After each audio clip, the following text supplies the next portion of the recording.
बांधेली माताएं पवित्र रहने के लिए किन तरीकों को अपनाएं? जानिए इस वीडियो के द्वारा। बांधेली बच्चियों को विकार के लिए कितनी मार मिलती रहती है, तो देखो कितना प्रेम से याद करती होंगी। इस समय सबका हिसाब किताब चुकतू होता है। 63 जन्मों का हिसाब किताब है ना। कर्मों की गुह्य गति बड़ी भारी है। जब बहुत याद करती है तो खुशी के मारे प्रेम के आंसू आ जाते हैं, और कब कब तो वो आंसू नीचे भी गिर पड़ते हैं। बाबा को और क्या धंधा होता है, सभी को याद करते रहते हैं। बहुत बच्चियां याद आती हैं। कोई माता ऐसी नहीं है जो अपनी पर आ जाए और पवित्र न रह सके। माताओं में ही ये ताकत है कि वो पवित्र रह सकती है। कोई पुरुष उनका कुछ नहीं बिगाड़ सकता। बांधेली माताओं के लिए पवित्र रहने की कुछ युक्तियाँ।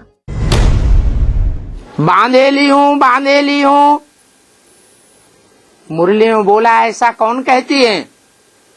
शेरनी शक्तियाँ कहती हैं या बकरियां भेड़ बकरियां कहती हैं? शेरनी शक्तियाँ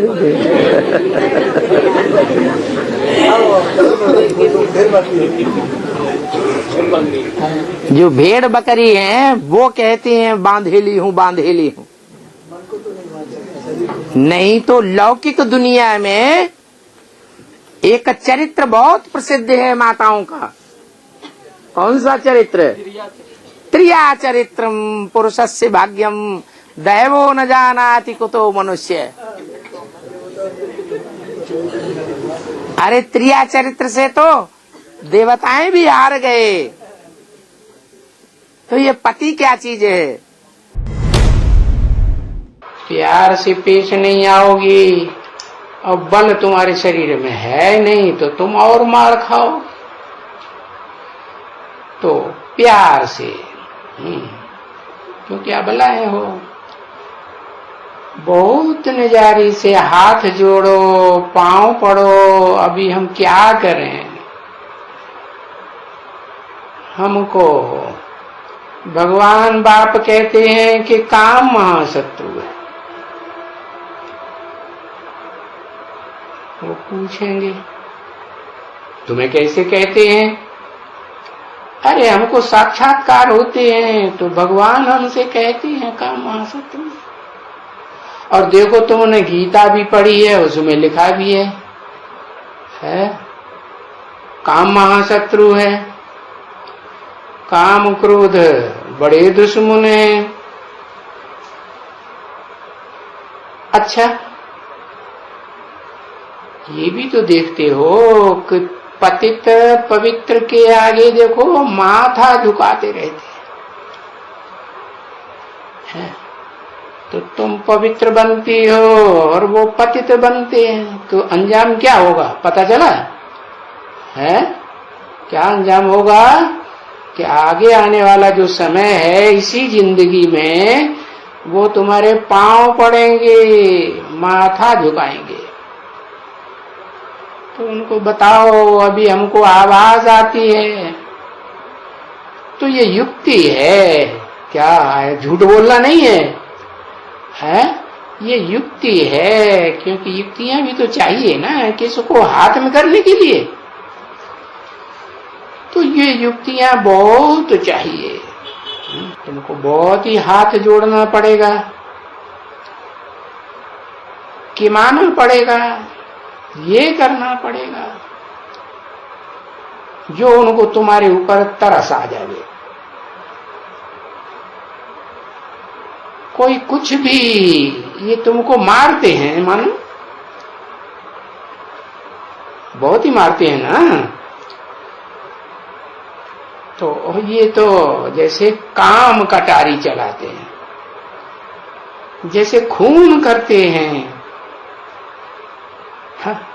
तो जो खून अभी करते हैं उनको कितनी निजारी करनी चाहिए कि मेरे को ये नहीं करो। अभी भी मेरे को कान में आवाज आ रही है, पावन बनो। ये पावन दुनिया की ये मालिक बनेगी तुम। अभी पावन दुनिया आने वाली है, ये मूत पलीती दुनिया खलास होने वाली है। बताओ, उनको भगवान वाच है, गीता में भी तो लिखा है काम महाशत्रु है। तो बाबा भी हमको कान में आवाज करते रहते हैं कि अभी तो पवित्र बनो, जन्म जन्मांतर से तो अपवित्र बनते आए है। उसका इतना बड़ा पाप नहीं बनता है, क्योंकि और जन्मों में तो मैं आता नहीं हूं। ऐसे नहीं सतयुग त्रेता द्वापर में आता हूं, कलयुग कोई मध्य में आ जाता हूं, नहीं। ये तो युग दुनिया पूरी पतित बन जाती है। ऐसे दुर्योधन दुशासन बन जाते हैं कि बाल पकड़ के खींच खींच के घसीट घसीट के मारते हैं। तो बाबा हमको कहते हैं, हमको आवाज आ रही है पवित्र बनने, तो तुम पवित्र दुनिया की मालिक बनेगी। नारी से क्या लक्ष्मी बनेगी। तो मुझे पवित्र रहने दो, अब मुझे क्षमा करो। ये अच्छा है, दूसरी शादी कर लो है। हाँ, क्या भले दूसरी शादी कर लो, हमको कोई उससे ईर्ष्या देश नहीं आवेगा। हम उसकी सेवा करेंगे, बेटी समझ कर, बहन समझ कर सेवा, छोटी बहन समझ करके सेवा करेंगे। तुम कर लो दूसरी शादी, दूसरी करो, वो मर जाए तो तीसरी करो, 4-4 करो, 5-5 करो, मेरे को छोड़ दो।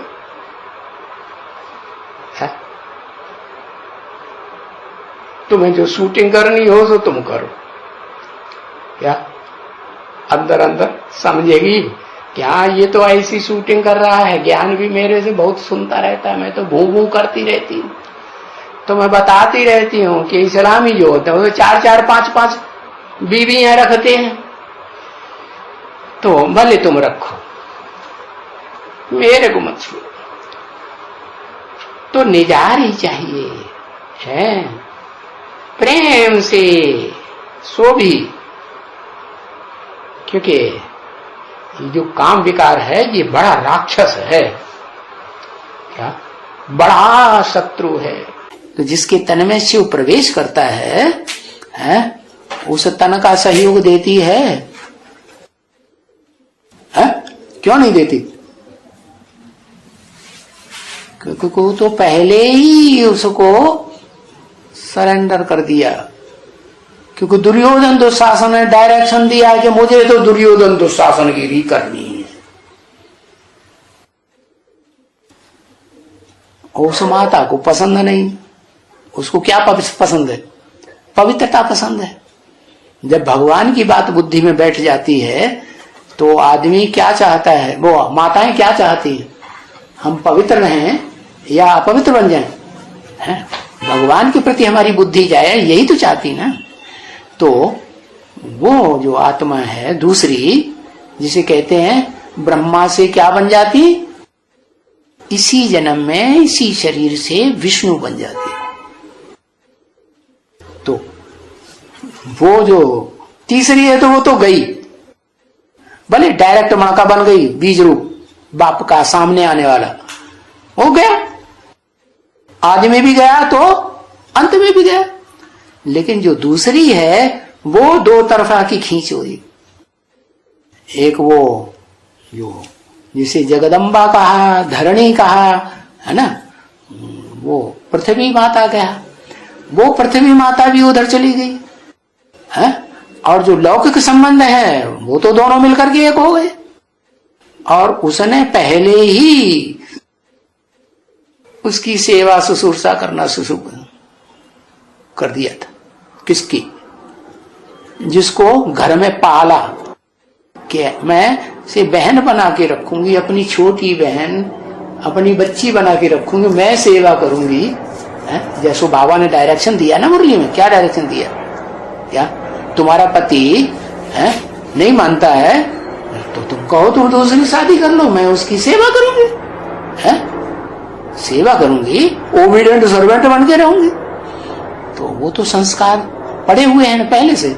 बड़े से बड़ा वैश्यालय दुनिया का बनता है कलकत्ता, और कलकत्ते में ही जो देवियों में सबसे लास्ट पूजी जाने वाली देवी है महाकाली, उसकी पूजा होती है। वास्तव में वो ही जगदम्बा है। तो वो जगदम्बा वाली आत्मा चैतन्य जो है वो आखिरी जन्म में वो जो प्रजापिता आदम होता है उसकी धरौने वाली पत्नी बनती है। क्या धर लेता है तो दूसरी पत्नी हुई ना। अब दूसरी पत्नी होगी तो स्वभाव संस्कार में कुछ अंतर होगा या नहीं होगा? है? और वो परमिशन से रखी गई होगी कि विदाउट परमिशन? प्रजापिता तो नियम कानून का पक्का है ना। है? जब तक परमिशन न मिले पत्नी की तब तक दूसरी पत्नी घर में नहीं रख सकता कहीं। लेकिन शिव बाप की तो परंपरा डाली हुई है, मुरली में डायरेक्शन दिया हुआ है। क्या क्या डायरेक्शन दिया? कि पति अगर पवित्र नहीं रहता है और पत्नी पवित्र रहना चाहती है तो पत्नी उनको परमिशन दे दे कि तुम दूसरी शादी कर लो, हम उसकी सेवा करेंगे। क्या? जैसे माँ बच्ची की सेवा करती है ना, ऐसे हम सेवा करेंगे। तो यही हुआ। वो तो पहले से ही शादी हुई पड़ी थी, और कलकत्ते में तो मकान बना के अलग से देते हैं दूसरी पत्नी को, तीसरी पत्नी को। अगर कन्याएं माताएं अपनी पर उतर आए तो उनके मन को कोई भी अपवित्र नहीं बना सकता। मुर्दा बन जाएं, मुर्दे के ऊपर कोई कब तक प्यार करेगा झूठा? एक बार, दो बार, 10 बार, 20 बार, बाद में बैठ क्या कीचड़ है, कचरा है, आखिर बुद्धि में बैठ ही जाएगा। तो माताएं ही स्वर्ग का गेट खोलेंगी। माताओं को ये लकवा दिया हुआ है कि माताएं स्वर्ग का गेट बन जाती हैं। सूपनखाएं, पूतनाएं कोई कोई होती हैं जो नरक का दरवाजा खोल करके बैठ जाती हैं खुशी खुशी से। हमारा पति, हम उसको नाराज कैसे करेंगे? तो जैसे कि नरक का दरवाजा खोल दिया। बाप कहते हैं तुम्हारा प्रवृत्ति मार्ग है, निवृत्ति मार्ग नहीं है। प्रवृत्ति में रहते रहते, कीचड़ में कमल फूल समान रहते रहते इंद्रियों को कंट्रोल करना है। इंद्रियों में मुख्य इंद्रिय है कामेंद्रिय। कामेंद्रिय की कामना को जीत लिया, माना इच्छा मात्र में अविद्या हो गई। कोई तन को कंट्रोल में रख सकता है, मन को तो कोई कंट्रोल में नहीं रख सकता। मान लो पति तन के ऊपर जबरदस्ती करता है विकार भोगने के लिए। मन बाबा की याद में उड़ा दो, तन को मुर्दा बना दो। तन मुर्दा बन गया, मन बाबा की याद में ऊपर उड़ गया, तो मन जहां नहीं लगेगा वहां विकारी सुख तो भोगा नहीं जा सकता। विकारी सुख भोगेगा ही नहीं तो पाप कर्म बनेगा ही नहीं। जो जोर जबरदस्ती करेगा तन के ऊपर उसका पाप बनेगा, लेकिन मन को जिसने उड़ा दिया, तन को मुर्दा बना दिया, उसका कोई पाप बनेगा ही नहीं, और ही पाप कर्म भस्म होंगे बाबा की याद में, और तीव्र गति से याद आएगी। जिसके ऊपर अत्याचार होते हैं, ज्यादा दुख आता है, उसको भगवान की ज्यादा याद आती है, कम याद आती है? ज्यादा याद आती है। और प्रैक्टिकल में भगवान आया हुआ हो तो और ज्यादा याद आएगी। तो माताओं को, तो बांधेली माताओं को तो खूब खग्गियां मारना चाहिए, बाथरूम में जाके डांस करना चाहिए। तुम याद में रहेंगे तो कोई भी तुम्हारे सामने बुरे विचार से आएंगे तो उनको भयंकर साक्षात्कार हो जाएगा।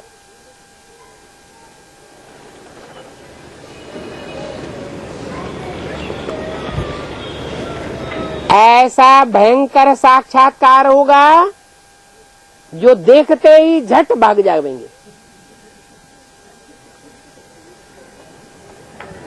तुम शिव बाबा को याद करेंगे और वो भाग जाएंगे। जो पक्के बच्चे हैं, आत्मिक स्थिति के पक्के हैं, पक्के पुरुषार्थ में रहते हैं। कौन सा पक्का पुरुषार्थ? कि मेरा तो एक शिव बाबा, दूसरा न कोई। और सिर्फ लास्ट समय का पुरुषार्थ नहीं, थोड़े समय का पुरुषार्थ नहीं, लंबे समय का पुरुषार्थ। मेरा तो एक, दूसरा न कोई। ऐसे जो पक्के होंगे उनसे भयंकर साक्षात्कार हो जाएगा। बाप समझाते हैं, हथकार्डे दिल यार्डे। क्योंकि बच्चों को अपना घर बार भी संभालना है, परंतु तुम आत्मा बाप को याद करो तो पापों का बोझा उतर जाएगा। समझो कोई का पति नहीं आता है ज्ञान में, तो बाबा को याद करना है। बाबा, हमारा पति सुनता नहीं है, हमारा पति ज्ञान की बातों को सुनता नहीं है, आप उनकी बुद्धि को ठीक कर दो। अमृत वेले सवेरे बाबा की याद में बैठकर ऐसे अंदर से शुद्ध संकल्प उस आत्मा के प्रति चलाओ। बाबा किसकी बात सुनेगा वो भी समझना है। अभी क्या बताया? बाबा किसकी बात सुनेगा? जो बाबा की बातें सुनेंगे, प्रैक्टिकल जीवन में धारण करेंगे, तो बाबा उनकी बात सुनेगा। अगर तुम बच्चे बाबा की बात नहीं मानते तो बाबा भी तुम्हारी बात, तुम्हारी फरियाद को नहीं सुनेगा। याद करने की टेव पड़ जानी चाहिए। अमृत वेले बाबा तो सदैव याद करते रहना है, ये प्रैक्टिस पक्की करना है। बाबा, हम पवित्र बन, औरों को भी पवित्र बनने का पैगाम देना चाहते हैं, हमारा पति मानता नहीं है, इसकी बुद्धि का ताला खोलो। हमारा पति हमको भी पवित्र नहीं रहने देता, खुद भी पवित्र नहीं रहने देता, खुद भी पवित्र नहीं रहता, तो बाबा इसकी बुद्धि का ताला खोलो ताकि ये खुद भी पवित्र रहे और हमको भी पवित्र रहने दे, और हम सबको पैगाम देने लायक बन जाए। अर्जी हमारी, मर्जी आपकी, क्योंकि बाबा तो जानते हैं नहीं कि बुद्धि का ताला खुलना है और नहीं खुलना है। तो बाबा को याद कर अर्जी की जाए, बाबा इनकी बुद्धि का ताला खोलो, नहीं तो आपकी सर्विस में विघ्न डालेंगे। हम जो आपकी सर्विस करना चाहती हैं, आपकी सर्विस ये हमको करने नहीं देंगे। ऐसे ऐसे बाबा को याद करेंगे तो उनको भी तरस पड़ेगा। किनको? पति को। ऐसे ऐसे बाबा को याद करेंगे तो पति को भी तुम्हारे ऊपर तरस पड़ेगा। बाबा जानते हैं ये उसका इस कुल का है अथवा नहीं है। यज्ञ में भी विघ्न पड़ेंगे, ज्ञान में भी विघ्न पकड़ेंगे, अबलाओं के ऊपर अत्याचार भी होंगे। क्या कहा? किसके ऊपर अत्याचार होंगे? अबलाओं के ऊपर। क्यों? शिव बाबा आए हैं तो शिव की शक्तियां सबला होनी चाहिए या अबला होनी चाहिए? है क्या होनी चाहिए? तबला होना चाहिए। हाँ, टनटनाती रहे एकदम, किसी के सामने झुकने वाली, फटाफट ज्ञान की बातें सुनाए। तो अगर नहीं सुनाती हैं, शक्ति स्वरूपिणी नहीं बनती हैं, जैसा बाबा ने बोला, विधर्मियों के प्रति क्या बनना है? ज्वाला रूप बनना है, शक्ति स्वरूपिणी बनना है। तो जो नहीं बनती है शक्ति स्वरूपिणी, उनके ऊपर बहुत अत्याचार होते हैं।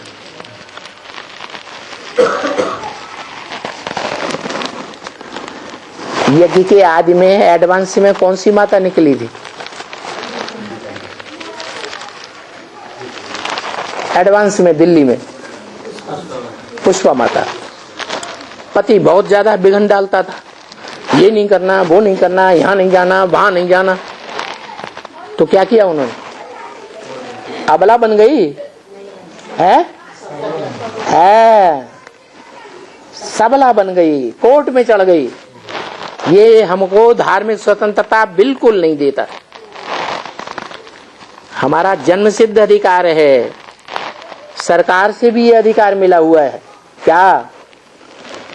कि कोई किसी को अपने धर्म की मान्यता पर चलने से रोक नहीं लगा सकता। आखिरी जज को लिखवा के देना पड़ा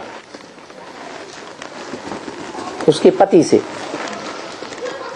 और पति ने माफी भी मांगी कि मैं अब कभी भी इनको कहीं भी ईश्वरीय कार्य में जाने से रोकूंगा नहीं। तो सबला बनी कि अबला बनी?